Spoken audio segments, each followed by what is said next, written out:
O nosso serviço de medicina de diabetes, no caso do Hospital Garcia de Horta, esteve preparado para todas as situações do Covid e não só, continua na sua atividade normal no que toca a diabetes. Até a própria diabetes secundária, com algumas situações cirúrgicas ligadas ao pâncreas, por exemplo, nunca falhamos, nunca atrasamos.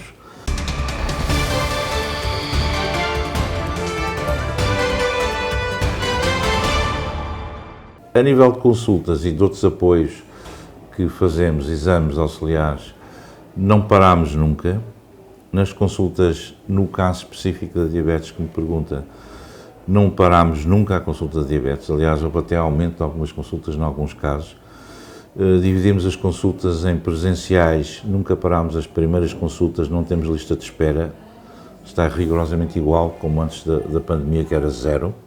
Na diabetes não há espera. Para todo o tipo de diabetes, quer tipo 1, quer tipo 2, em alguns casos a consulta é a mesma, mas especificamente na consulta de diabetes tipo 1, no apoio à diabetes tipo 1, nomeadamente a consulta de bombas, não tem espera nenhuma, de bombas de insulina não tem espera nenhuma, foi sempre presencial, não parou nunca. A consulta normal de primeiras vezes nunca teve espera, todo doente de primeira vez era visto presencialmente, preparámos para isso. Mesmo no princípio da pandemia, chegámos a ter a sala de espera sem ninguém, estava lá uma pessoa. Essa pessoa era a primeira vez de uma consulta tal. A consulta do pé diabético também não parámos, como é óbvio, e a ligação a outras especialidades para o problema do pé diabético em especial, para a ligação à nefrologia com o doente a necessitar de cuidados de hemodiálise, doente diabético. A consulta de enfermagem de diabetes nunca parou, e eu quero deixar aqui uma menção honrosa, a que sem enfermeiros de diabetes, a consulta de diabetes não teria funcionado. Há uma preparação para a teleconsulta e vamos preparar no futuro. Estamos inclusivamente a preparar, vai sair dentro de dias um documento de consenso entre as sociedades científicas. Chegámos a ter reuniões com o Programa Nacional de Controlo de Diabetes, ou o Programa Nacional de Diabetes, mas a Direção-Geral entende que as teleconsultas devem ser englobadas todas no mesmo saco. Nós não estamos muito de acordo. Nós, diabetes, temos algumas especificidades. Eu próprio sou membro da Comissão Científica do Programa na Direção-Geral de Saúde. Não estou muito de acordo com isso, mas enfim. Nós temos especificidades próprias para a diabetes, como provavelmente algumas doenças terão também. Essas têm, e na diabetes não estão a ser criadas. Nós vamos sair com um documento de consenso entre a Sociedade Portuguesa de Diabetologia, a Sociedade Portuguesa de Endocrinologia, Diabetes e Metabolismo e a Sociedade Portuguesa de Medicina Interna, Núcleo de Diabetes. Vamos sair com um documento de consenso do que é que deve ser uma teleconsulta de diabetes. As perguntas, as questões, aquilo que são as queixas, o ouvir do doente. Implica também enfermagem. Muitas consultas pode fazer um telefonema e falar com o doente sem enfermeiro, em que o enfermeiro não prepara. Temos também a utilização de novas tecnologias de comunicação à distância, que isso permitiu muito, ou seja, os doentes podem-nos, sobretudo os tipo 1, podem-nos enviar dados da sua situação no dia-a-dia, ao longo de um mês, 2 meses, 3 meses, conforme a gente vá marcando. Podem, em SOS, recorrer ao telefone direto da consulta de diabetes. Nós temos telefone direto que a enfermeira atende das 8 da manhã às 6 da tarde a todo o doente conhece isso. Logo no início da pandemia, desencadeámos uma operação de divulgação dessa linha, através do gabinete de comunicação e através da comunicação própria nas redes sociais, somos bastante ativos, não é? Participámos com as sociedades científicas numa rede de atendimento voluntário. O atendimento telefónico é um atendimento feito na consulta permanente por enfermeiros que depois nos reencaminha o SOS do doente.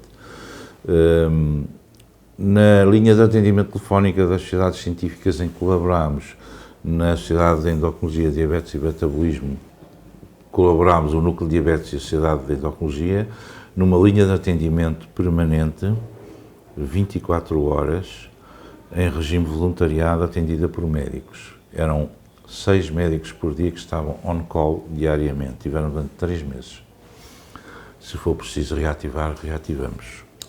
Quero, para finalizar, deixar uma mensagem primeiro de alguma preocupação e depois de esperança. De preocupação, há uma nova diabetes que o Covid veio trazer, ou seja, nós deparámos com uma situação séria que é diagnóstico do Covid e diagnóstico grave de cetoacidoses diabéticas, a entrada da urgência de pessoas que não sabiam que eram diabéticas. Isso é uma novidade, e é uma novidade hospitalar, que a curto prazo vamos apresentar todos nós, sociedades científicas e a nível hospitalar interno. O nosso grupo de diabetes, de medicina de diabetes, vai apresentar dados sobre isso a muito curto prazo, em que é uma nova realidade que não conhecemos bem, se já havia uma diabetes prévia, se não havia. O que é certo é que entravam com o Covid em pré-coma diabética, em cetoacidose diabética. Nós não conhecíamos isso. Há já trabalhos publicados internacionalmente sobre isto e nós estamos a espreitar, não há consonância total. Depois, não esquecer nunca que o tratamento da pneumonia Covid implicava cortisona em doses altas. A cortisona induz diabetes, nem que seja temporária. Temos esse problema no pós-Covid. Estes doentes ficaram marcados e têm uma diabetes secundária à cortisona. Não tinham antes. Vamos ter que cuidar dessas pessoas que não sabiam que eram diabéticas. Isto é uma mensagem de atenção. Todos aqueles que... E é curioso que alguns dos sintomas de Covid, para algumas pessoas, foi a hiperglicemia. Foi a glicemia ter subido, para aqueles que já tinham diabetes. Temos muitos casos que as pessoas só tinham a diabetes a subir, ou a glicemia a subir, e não tinham mais queixas, nem tosse, nem febre, nem alteração do paladar, não tinham absolutamente mais nada. O que tinham era hiperglicemia, e estavam a estranhar, mas hiperglicemia a sério, valores depois a 300, 400, 500. E telefonavam-nos, marcaram, estou com isto, nunca tive isto. E nós fazíamos teste de Covid e eles davam positivos. Portanto, há uma atenção que temos que ter daqui para o futuro. As pessoas com diabetes não têm que ter motivo de preocupação, por uma razão simples. Quem andar com a diabetes controlada é tratado como uma pessoa que não tem diabetes. O segredo é a diabetes controlada. Era já antes do Covid, foi durante o tempo Covid e será no futuro. Os diabéticos têm que ser tomados em consideração em algumas coisas. No plano de vacinação, que ao princípio houve algumas hesitações com a diabetes. O diabético ou a pessoa com diabetes está na fase 2 se não tiver complicações. Alguns estão na fase 1 se tiverem excesso de peso. Não há um respeito para com a pessoa com diabetes no plano de vacinação. Isto é a minha opinião estritamente pessoal. Ideia no Conselho, na Direção-Geral própria. Não faço disto uma catástrofe, mas atenção. Depois, há que aprender com as lições da pandemia. A pandemia também trouxe lições. Uma, no apoio à diabetes já à distância.